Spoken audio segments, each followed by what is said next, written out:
జగన్ గారు అత్యంత కీలకమైన సమావేశాన్ని ఏర్పాటు చేశారండి.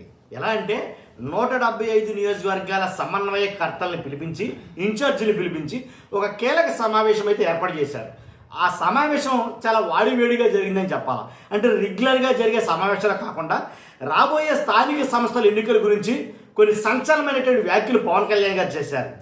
ఏంటి ఆ వ్యాఖ్యలు? ఖచ్చితంగా వీడియో అయితే ఇంట్రెస్టింగ్ ఉండబోతుంది.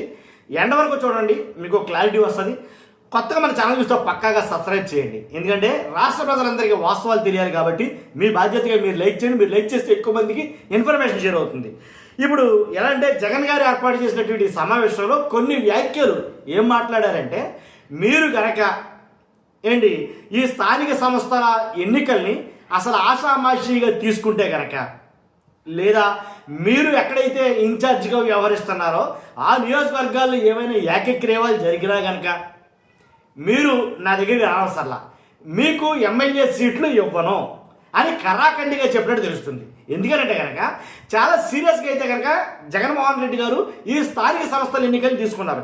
ఎందుకంటే స్థానిక సంస్థల ఎన్నికలు అనేవి వాటి ప్రభావం, వాటి ఇంపాక్ట్ ఏదైతే అసెంబ్లీ ఎన్నికల మీద ఎంత ప్రభావం చూపుతాయో జగన్ గారికి తెలుసు. కాబట్టి ప్రతి ఓటు చాలా ఇంపార్టెంట్ అని అయితే కనుక ఆయన మరీ బల్లగుద్ది మరీ చెప్తున్నారు. ఎందుకంటే కనుక చెప్తున్నాను కదా, ఈ విషయంలో చాలా సీరియస్ అయ్యారు జగన్మోహన్ రెడ్డి గారు.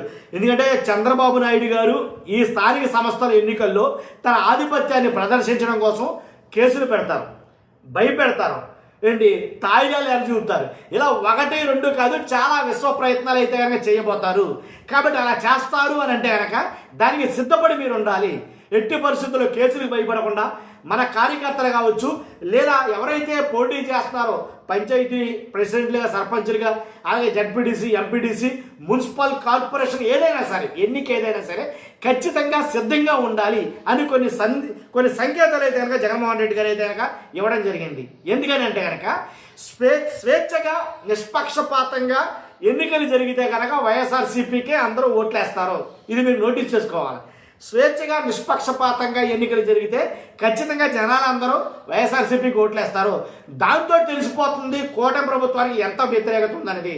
ఎట్టి పరిస్థితుల్లో ఏ ఒక్క చోట కూడా పంచాయతీలు కావచ్చు, ఎంపీటీసీలు కావచ్చు, జడ్పీటీసీలు కావచ్చు, మున్సిపాలిటీలు, కార్పొరేషన్ ఏదైనా సరే ఏ ఒక్క చోట కూడా ఏకగ్రీవం కావడానికి ఎట్టి పరిస్థితులు ఒప్పుకోవద్దు.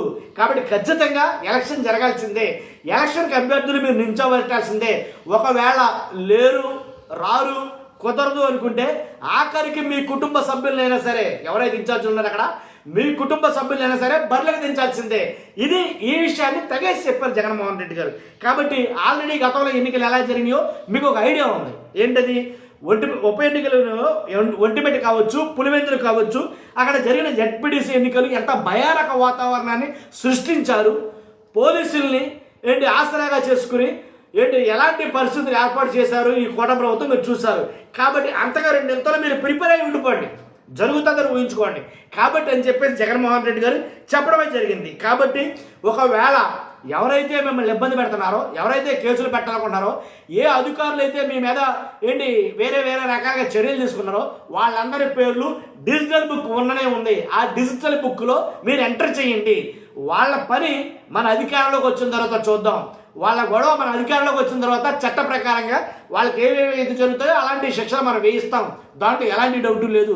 కాబట్టి సామధాన భేద దండోపాయాలు ఏవైనా వాడచ్చు. ఈ ఎన్నికల్లో కూటమి అధికారంలో ఉంది కాబట్టి దానికి ప్రిపేర్ అయ్యి ఉండండి అనేది ఆయన మాట్లాడటం జరిగింది. కాబట్టి అందుగురించే ఎవరో నిలబడకపోతే ఆఖరికి మీ ఇంట్లో వాళ్ళైనా నిల్చోబెట్టండి అన్నట్టుగా జగన్మోహన్ రెడ్డి గారు చెప్పారు. కాబట్టి అలా లేదు అని అంటే కనుక మీరు చేయి జార్చుకున్నారు, మీ వల్ల అవ్వలేదు, అక్కడ ఏకగ్రీవం అవుతుంది, మీరు ఎవరిని నిల్చోబెట్టలేకపోయారు, నిల్చోబెట్టిన వాళ్ళకి మీరు ప్రొటెక్ట్ చేయలేకపోయారు, కార్యకర్తలు అక్కడ మీరు మీ కంట్రోల్లో ఉంచుకోలేకపోయారు, వాళ్ళకు ఒక భరోసా కల్పించలేకపోయారు అని అంటే కనుక మీరు ఇన్ఛార్జీలుగా మాకు పనికిరారు. కాబట్టి మీకు ఎమ్మెల్యే సీట్లు, టిక్కెట్లు నేను ఇవ్వను అని తెగేసి చెప్పాడు జగన్మోహన్ రెడ్డి గారు. అదే విషయం బయటకు వచ్చింది. కాబట్టి అంటే దాన్ని బట్టి మనకు అర్థమవుతుంది ఎంత సీరియస్నెస్ అనేది ఈ ఎలక్షన్ మీద తీసుకుంటారనేది. చూస్తున్నాం మీరు అందరూ కూడా. రాబోయే స్థానిక సంస్థల ఎన్నికలు ఎవరి వైపు మొగ్గు చూపబోతున్నాయి, ఎలా జరగబోతున్నాయి అనే దాని మీద మీ అభిప్రాయం కూడా కామెంట్ రూపంలో తెలియజేయండి. ఫస్ట్ అయితే లైక్ చేయండి. Thank you very much.